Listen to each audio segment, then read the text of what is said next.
Hi, my name is Khalil Cumberbatch, and I'm the Associate Vice President of Policy at the David Rothenberg Center for Public Policy at the Fortune Society, and welcome to Both Sides of the Bars, a discussion-driven show that examines the criminal justice system from various perspectives, including those most impacted by the criminal justice system.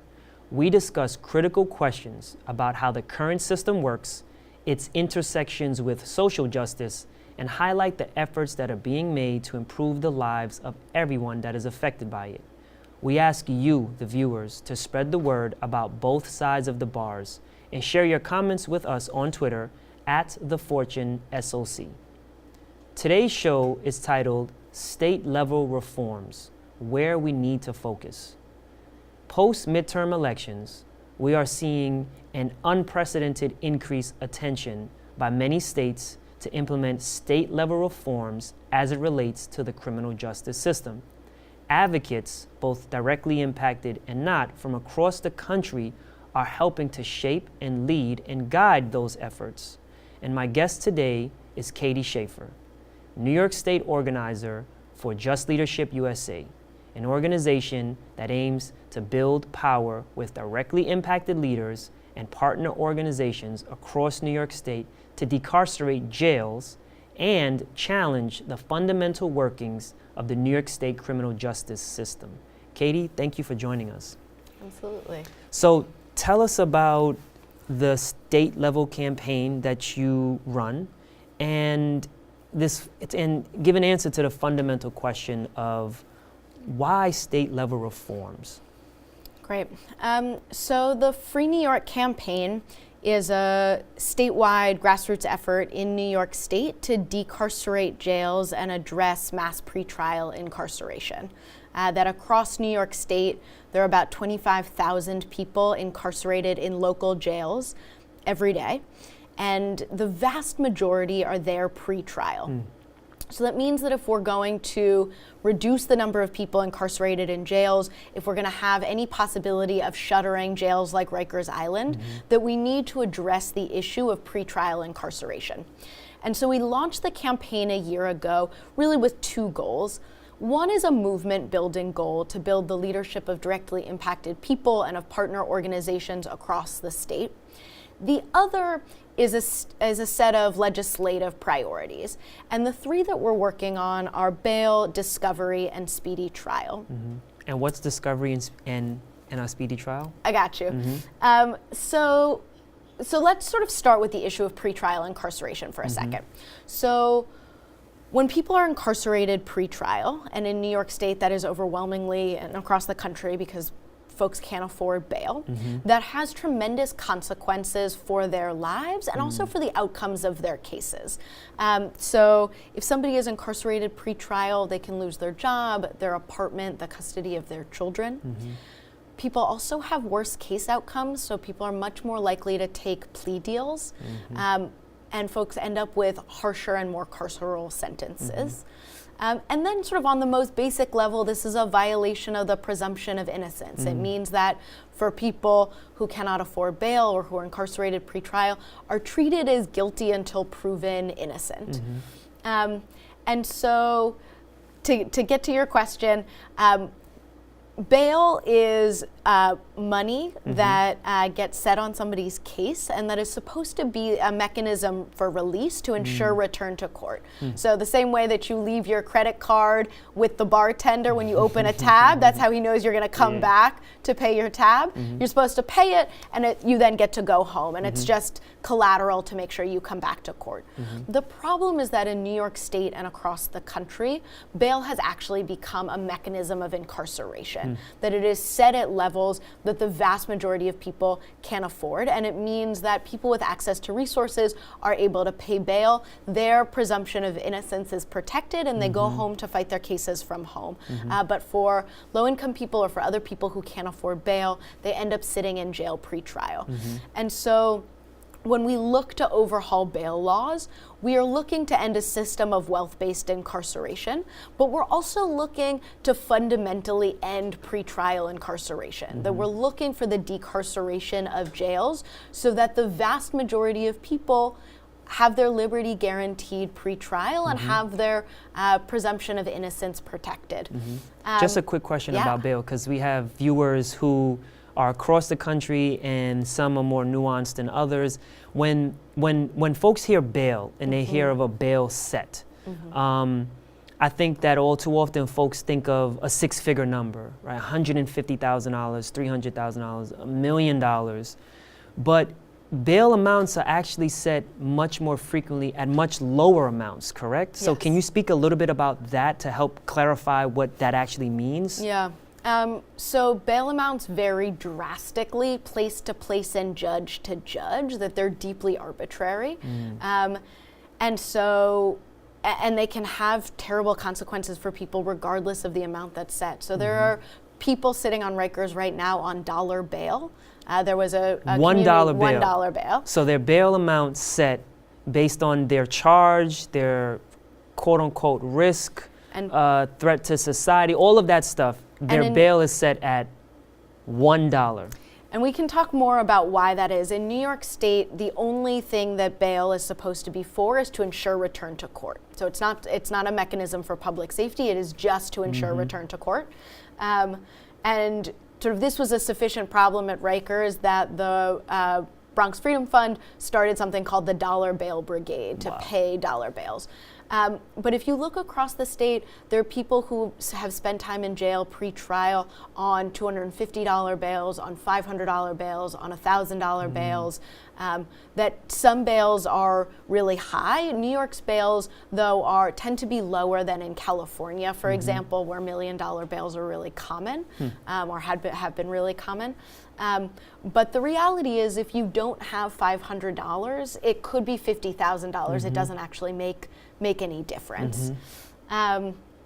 So that's the piece around bail, and I think it's really important that we emphasize the injustice of money bail, but we also need to emphasize that ending money bail by itself is not sufficient, that we need to ensure that the vast majority of people have their freedom pre-trial, that there is real protection of the presumption of innocence, that there's real due process for anybody in the really, really narrow subset of cases where somebody might be eligible for pretrial incarceration. Then the second issue that we're working on in New York State is discovery law overhaul, and discovery just relates to the evidence in your case.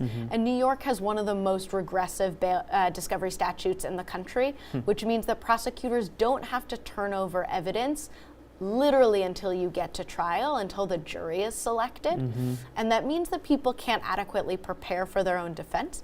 But it also means New York is one of only 4 states where there is no discovery turnover before a plea deal.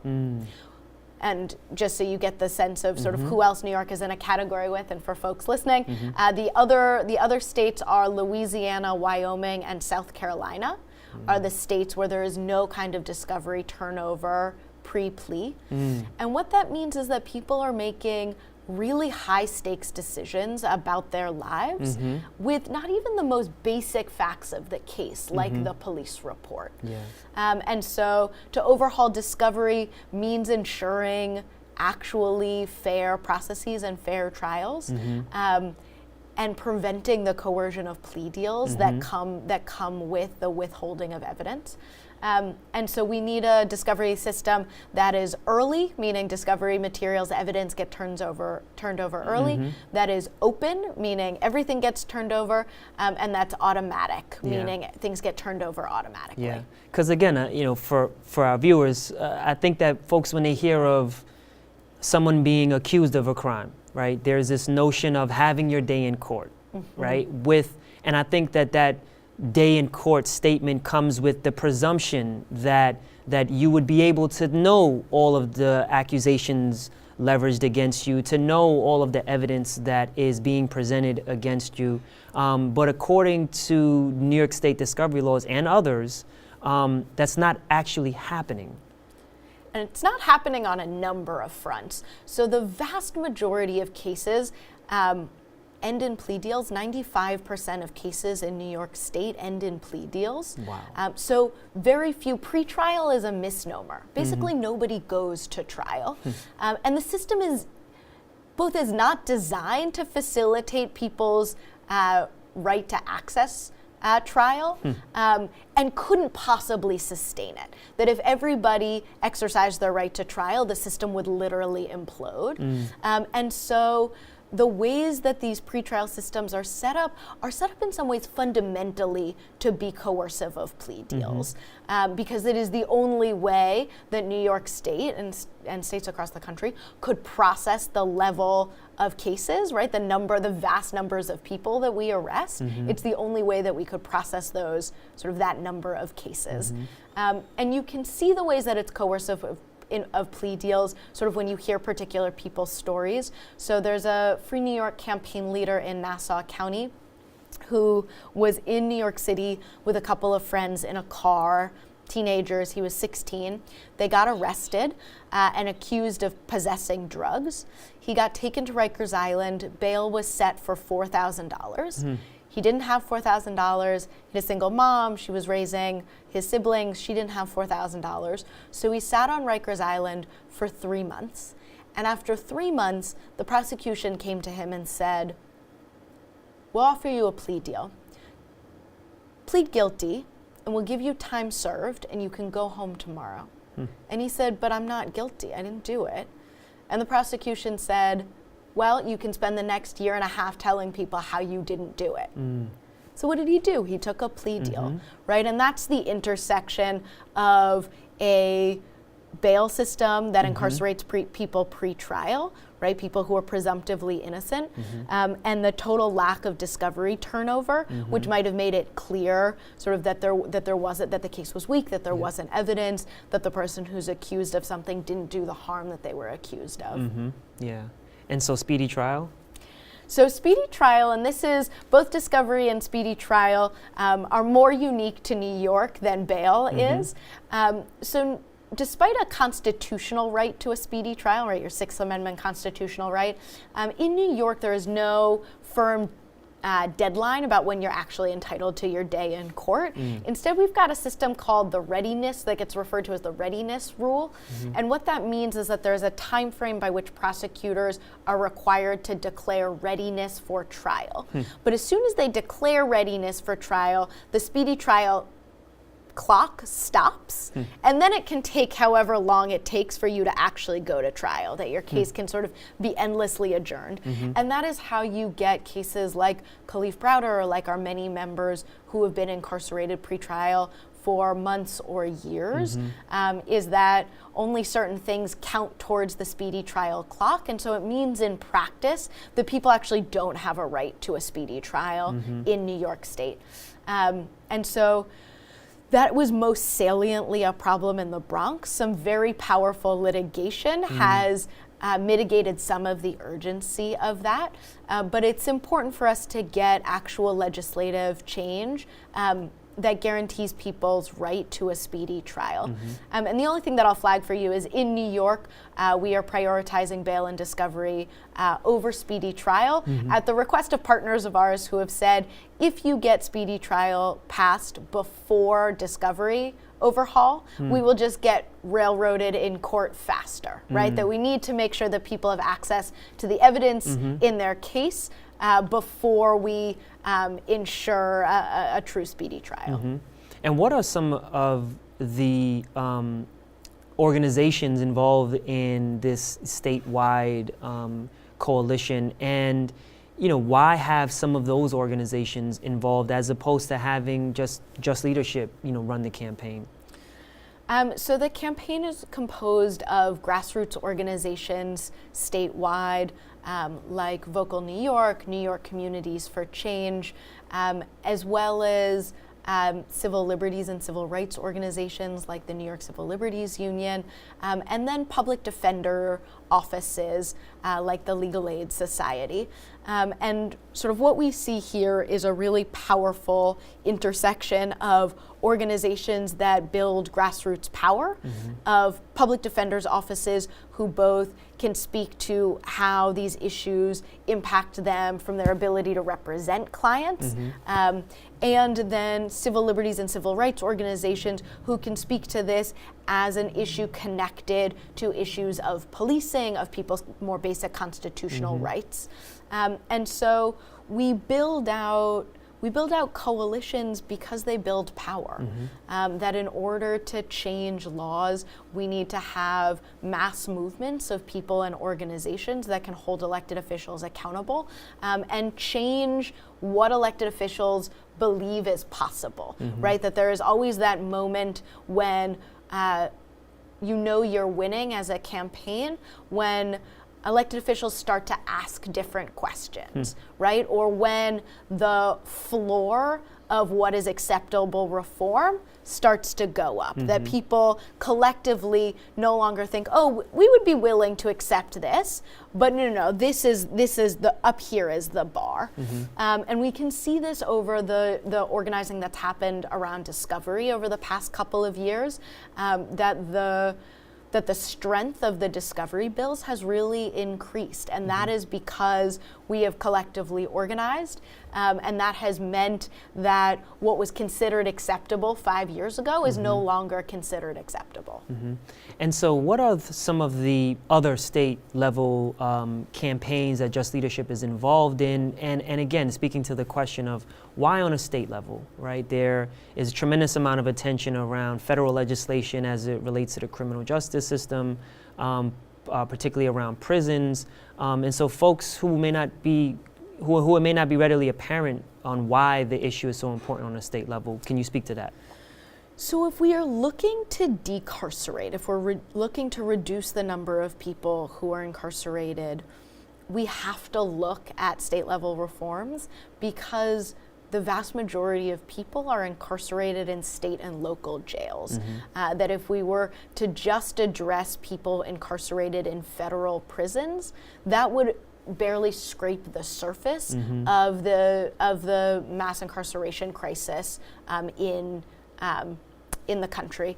And if we look, sort of thinking not only about the numbers of people who are incarcerated, but also about how criminalization works, that vast majority of people are being picked up by local or state police, that it is the sort of racially biased policing practices of local and state police that are targeting particular communities, and then people are being charged in state courts and county courts, and then sent to local jails and state prisons.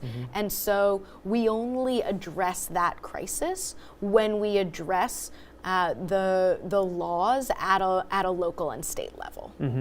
And so talk about some of the other campaigns, state level campaigns that Just Leadership is involved in. So one of the places, and this is connected to our work in Milwaukee, is that county jails, as we were talking about before, are mostly comprised of people incarcerated pretrial.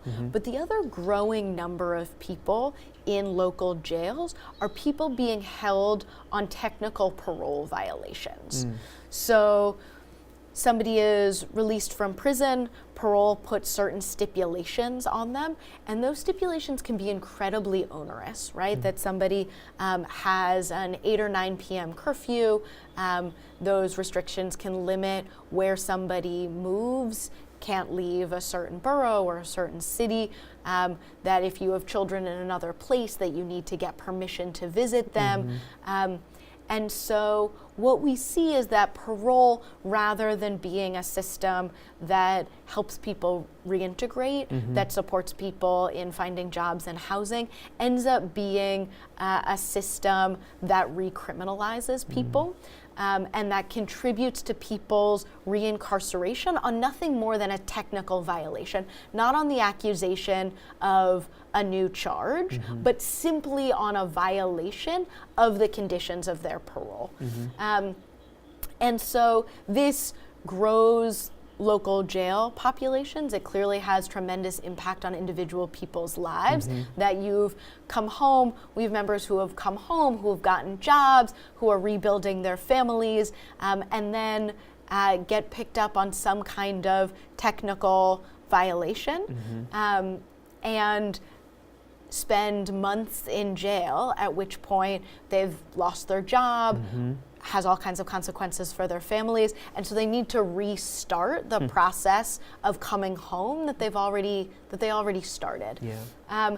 And so that has to get changed at the state level. That we need to fundamentally abolish parole, deeply change how it works, such that it's actually a system that is there to support people rather than to police and criminalize them.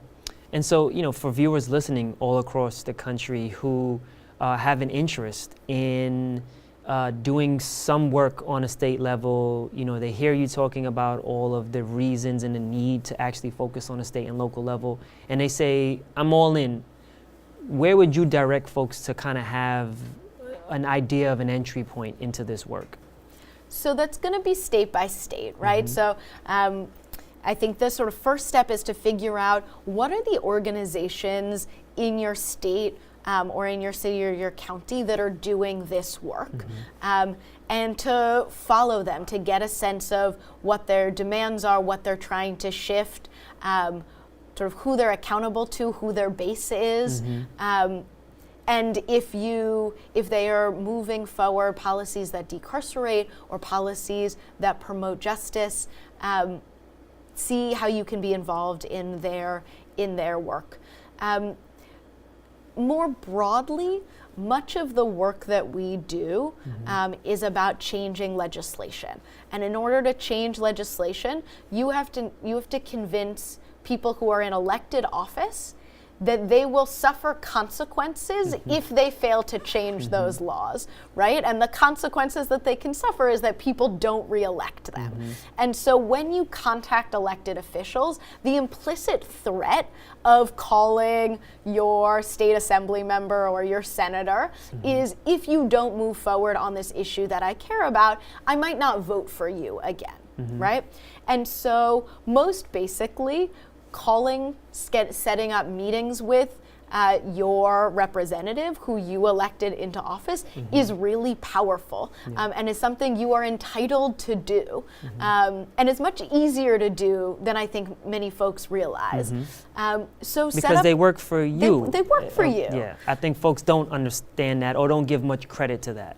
They work for you. Call their office, try to set up a meeting. If you can't get a meeting, show up. Go to their office. Their addresses are listed online. And so that's one way to do it. Another way are various kinds of community accountability mechanisms. So for example, in New York, there's a project called Court Watch NYC, which trains volunteers to sit in arraignment court and watch how bail is being set.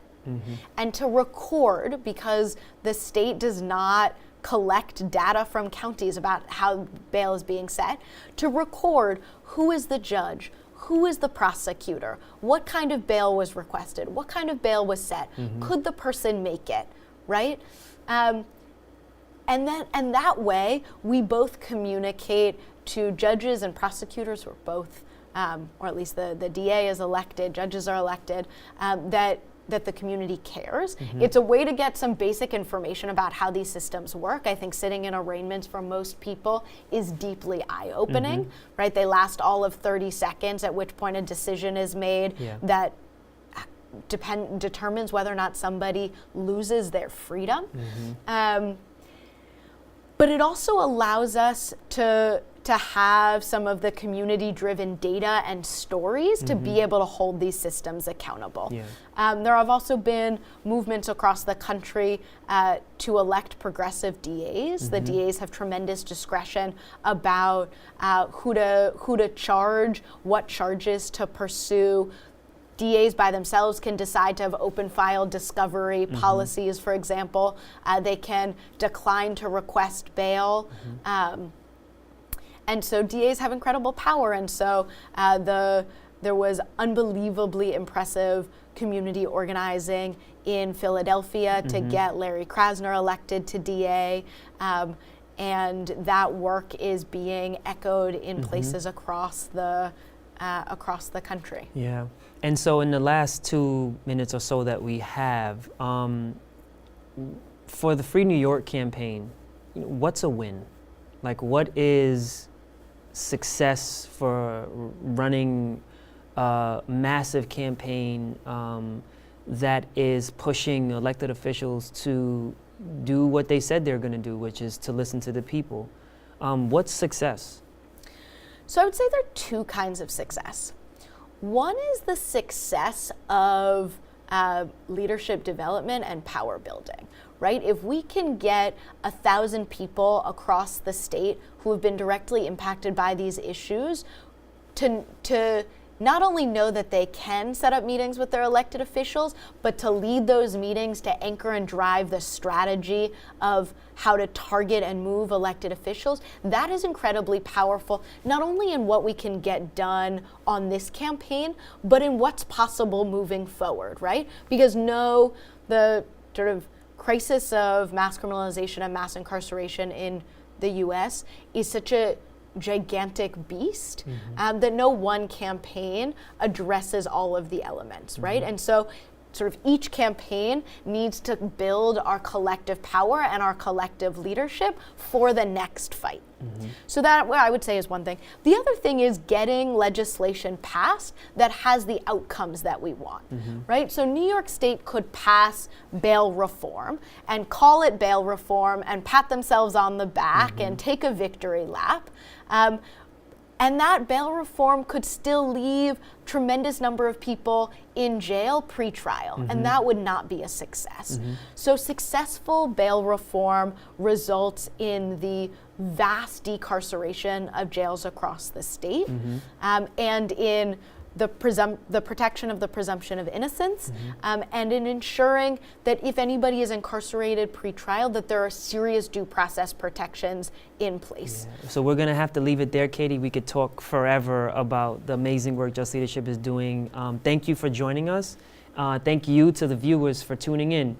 If you're interested about finding out more about the Fortune Society, please check us out on the web at thefortunesociety.org, or on Facebook by typing in The Fortune Society. This is Khalil Cumberbatch, and I appreciate you joining us as we critically look at both sides of the bars.